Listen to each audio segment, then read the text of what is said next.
మార్కాపురం జిల్లా రాచర్ల మండలం పలుగుంటపల్లి గ్రామంలో గుర్తు తెలియని వ్యక్తుల నిర్మాణంలో ఉన్న ఇంటిని ధ్వంసం చేసిన ఘటన కలకలం రేపింది. గ్రామానికి చెందిన భాస్కర్ రెడ్డి నిర్మిస్తున్న ఇంటిలోని ఆదివారం రాత్రి గుర్తు తెలియని వ్యక్తులు ప్రవేశించి నిర్మాణ సామాగ్రితో పాటు అమర్చిన టైల్స్ ను పగలగొట్టారు. ఇంటిలో నిల్వ ఉంచిన పలువురు టైల్స్ ను కూడా ధ్వంసం చేసినట్లు సమాచారం. ఈ ఘటనపై బాధితుడు భాస్కర్ రెడ్డి పోలీసులకు ఫిర్యాదు చేయగా పోలీసులు సంఘటన స్థలాన్ని పరిశీలించి దర్యాప్తు ప్రారంభించారు. గుర్తు తెలియని వ్యక్తులు ఉద్దేశపూర్వకంగానే ఈ విధ్వంసానికి పాల్పడ్డారని బాధితుడు ఆరోపించారు. ఈ ఘటన కారణంగా తనకు సుమారు 2 లక్షల మేర ఆర్థిక నష్టం వాటిల్లిందని భాస్కర్ రెడ్డి ఆవేదన వ్యక్తం చేశారు. ఘటనకు బాధ్యులైన దుండగులను గుర్తించి కఠిన చర్యలు తీసుకోవాలని పోలీసులను కోరారు. పోలీసులు కేసు నమోదు చేసి నిందితుల కోసం దర్యాప్తు కొనసాగిస్తున్నారు.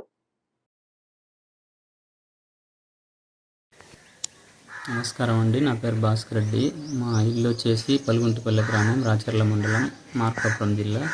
ఆ స్కూల్ ఎదురుగా మేము ఒక కొత్త ఇల్లు కన్స్ట్రక్షన్లో ఉంది. గత ఆదివారం రాత్రి ఎవరో గుర్తు తెలియని వ్యక్తులు మా ఇంట్లో ప్రవేశించి మేము కన్స్ట్రక్షన్ చేస్తున్న గ్రానైట్ వర్క్, వాల్ టైల్స్ అంతా దారుణంగా ధ్వంసం చేశారు. మేము డిపార్ట్మెంట్ వారికి కూడా కంప్లైంట్ చేసి ఉన్నాము. వాళ్ళు కూడా వచ్చి ఫోటోలు అవి తీసుకుని వెళ్ళారు. కానీ ఎవరో గుర్తు తెలియని వ్యక్తులు మరి ఎందుకు ఇలాగా ఇది చేశారో మాకు కూడా అర్థం కావట్లేదు. దాని మీద కొంచెం చర్య తీసుకొని వారు ఎవరో కొంచెం తెలుసుకోవాల్సిందిగా కోరుకుంటున్నాం.